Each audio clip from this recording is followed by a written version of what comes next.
क्या सोनम वांगचुक को जबरदस्त खाना खिलाया जा सकता है? क्या सोनम वांगचुक जहां बैठे हुए हैं वहां से उठाकर उनको हॉस्पिटल में एडमिट कराया जा सकता है? क्या सोनम वांगचुक के साथ फोर्स फीडिंग यानी कि जबरन उनके शरीर में ऐसे वाइटल्स डाले जा सकते हैं जो जिंदा रहने के लिए जरूरी हैं? दरअसल दोस्तों, ये पूरा का पूरा मामला अब चला गया है दिल्ली हाई कोर्ट। दोस्तों, दिल्ली हाई कोर्ट में सोनम वांगचुक को लेकर किसने उठाई आवाज और सरकार को कैसे दिखाया आईना, सब कुछ मैं आपको तफसील से बताऊंगी। लेकिन इस वक्त सब जानते हैं कि सोनम की तबीयत लगातार बिगड़ रही है और इस वक्त स्थितियां जो हैं वो मतलब सरकार के लिए हर हाल में जरूरी है कि वो कम से कम बातचीत की कोशिश तो करे। यहां मैं आपको याद दिला दूं दोस्तों, आज सोनम के अनशन का 18वां दिन है। सोनम वांगचुक पिछले 18 दिन से सिर्फ पानी पर जिंदा है, ओनली वाटर, और उनका वजन 8.9 गिर चुका है। 18 दिन में दोस्तों ऑलमोस्ट 9 किलो वजन कम हो चुका है। ऑलमोस्ट 9 किलो मतलब ऑन एन एवरेज हर दिन आधा किलो वजन कम हुआ है। मतलब 18 दिन में 9 किलो वजन, लोगों को पूरा साल लग जाता है 9 किलो वजन कम करने में। और ये हेल्दी तरीके से वजन कम नहीं हुआ है। बॉडी ने पहले अपना फैट गलाया और अब बॉडी मसल मास गला रही है। ऐसे हालात में उनका जो ब्लड प्रेशर है वो भी लगातार फ्लक्चुएट हो रहा है। डॉक्टर्स कह रहे हैं कि सोनम की तबीयत जो है अब बिल्कुल भी ऐसी नहीं है जैसे उनको ऐसे ही रखा जाए। 1-2 दिन में तो कुछ भी हो सकता है। हर गुजरता मिनट बहुत ही ज्यादा संवेदनशील है सोनम के लिए, उनकी तबीयत के लिए। लेकिन सरकार ने मध्यस्थता की कोई कोशिश नहीं की, बातचीत की कोई पहल नहीं की। इसीलिए इस पूरे मामले में अब दिल्ली हाई कोर्ट में गुहार लगाई गई है। दोस्तों, दिल्ली हाई कोर्ट में एक PIL दाखिल की गई है और ये कहा गया है एक्टिविस्ट और वकील राकेश कुमार सैनी द्वारा कि सोनम को जहां वो हैं वहां से उठाकर सरकारी हॉस्पिटल भर्ती कराया जाए क्योंकि उनका वजन 8.5 किलो से ज्यादा गिर चुका है। ये वहीं बैठे लोगों ने बताया है और ये ऐसे इसीलिए क्योंकि सोनम की तबीयत ठीक की जाए, उनकी जान बचाई जाए और ऐसा करके उनको एक सरकारी हॉस्पिटल में जाकर जो इंपॉर्टेंट वाइटल्स हैं जो शरीर में डालने पड़ते हैं वो डाले जाएं। दरअसल दोस्तों, याचिकाकर्ता ने कोर्ट से अपील की है कि सोनम वांगचुक की तबीयत खराब है, उनकी सेहत बचाने के लिए, उनकी जान बचाने के लिए कोर्ट हस्तक्षेप करे। और ये कहा गया है कि उनको इंपॉर्टेंट न्यूट्रिएंट्स, मिनरल्स और विटामिन्स जो कि हमारी बॉडी को चलाते हैं, हमें जिंदा रखते हैं, वो जबरन दिए जाएं। दोस्तों, क्या होता है जब अनशन कोई लंबे वक्त तक करेगा और वो खुद खाना नहीं खाएगा और सरकार को इस बात का डर होता है कि अगर इसकी जान चली गई तो किसी भी तरह से मुश्किल में सरकार पड़ सकती है। तो बचाने के लिए जान फोर्स्ड फीडिंग कराई जाती है, वो नाक से कराई जाती है। आपने कई एक्टिविस्ट को देखा होगा, नाक से फोर्स फीडिंग कराकर मतलब एक ट्यूब में जो है न्यूट्रिएंट्स डाले जाते हैं और उसके जरिए कई साल तक भी इंसान जिंदा रह सकता है।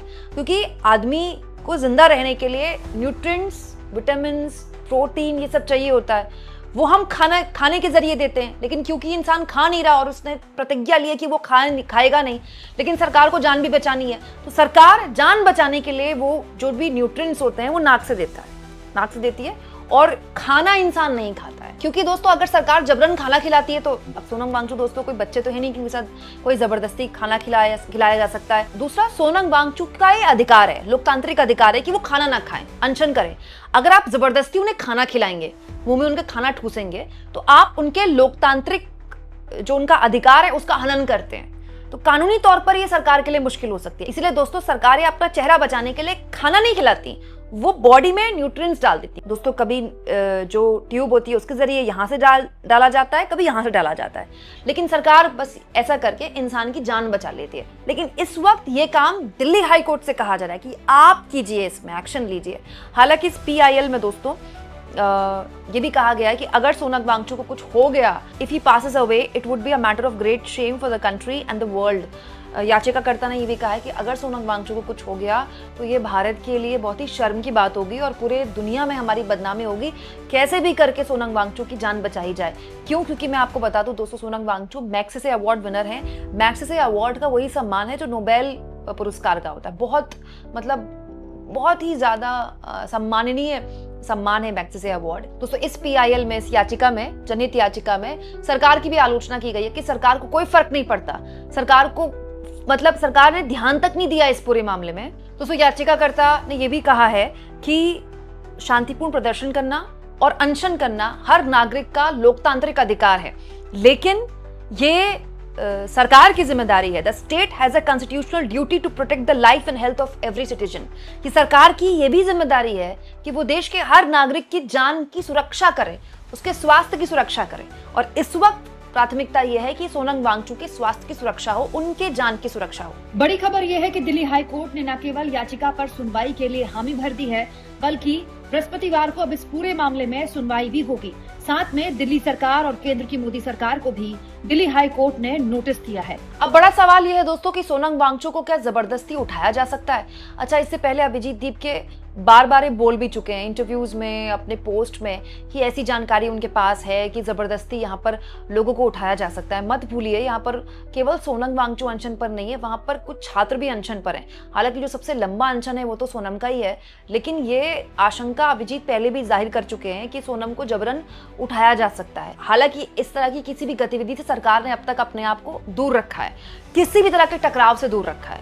कोई भी पुलिस अधिकारी या पुलिस का कोई कर्मचारी वहां अब तक सीजेपी के प्रदर्शनकारियों से ना तो भिड़ा है, ना तो कोई हाथापाई हुई है, और सरकार चाहती भी नहीं कि ऐसा हो। लेकिन अगर सोनम वांगचुक को वहां से उठाया गया 1% इस पीआईएल के मुताबिक अगर ऐसा कुछ होता है तो फिर टकराव की स्थिति बन सकती है, और वो टकराव किसी भी हाल में सरकार नहीं अफोर्ड करना चाहेगी।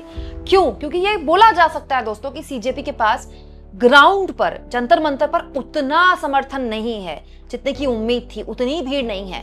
लेकिन जंतर मंतर में उतनी जगह ही नहीं है कितनी भीड़ आ पाए, पहली बात। दूसरी बात, सीजेपी को देश भर के लोगों से सपोर्ट मिलता है, अलग अलग राज्यों या अलग अलग शहरों से मिलता है।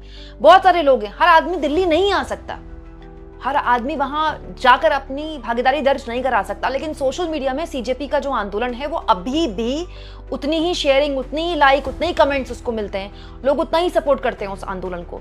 तो ये कह देना कि लोगों का सपोर्ट नहीं है बिल्कुल गलत होगा। और अगर लोगों का सपोर्ट नहीं है तो भी एक नागरिक का लोकतांत्रिक अधिकार है अपनी सरकार से सवाल पूछना, और इसके लिए सरकारों को विवश करना।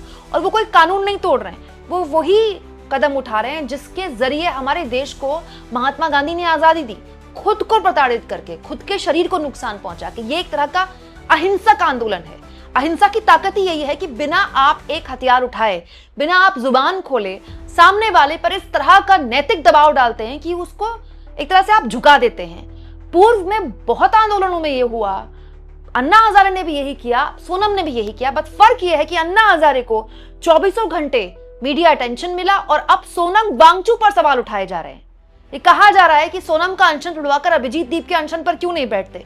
कभी अन्ना से नहीं कहा गया कि अन्ना का अनशन तुड़वाकर केजरीवाल अनशन पर क्यों नहीं बैठ रहे हैं। दोस्तों, आपको क्या लगता है? कोर्ट पे गुहार लगाई जा रही है, बहुत सारे लोग अपने स्तर पर भी कह रहे हैं सोनम से कि अनशन तोड़ दीजिए, आपकी जान कीमती है। अब सोनम को क्या करना चाहिए? क्योंकि ऐसा जब उनसे बोला जाता है तो वो कहते हैं कि वो नहीं चाहते कि असफलता का कोई इतिहास बने, क्योंकि अगर उन्होंने अब अनशन तोड़ दिया तो आने वाले वक्त में कोई भी जो इस तरह का आंदोलन करेगा उसको मजाकिया तौर पर लिया जाएगा, उसको नॉन सीरियस माना जाएगा। अभी फिलहाल सोनम के लिए, आने वाले लोगों के लिए इतिहास बनाना जरूरी है या फिर अपनी जान बचाना जरूरी है? यहां मैं याद दिला दूं दोस्तों, सोनम इन हालातों के लिए तैयार थे। वो पहले कह चुके थे कि वो अपनी जान दे देंगे लेकिन बिना मांगे माने उठेंगे नहीं। तो अब क्या होगा? मामला आर पार का हो गया है। कमेंट बॉक्स में जरूर लिखिए।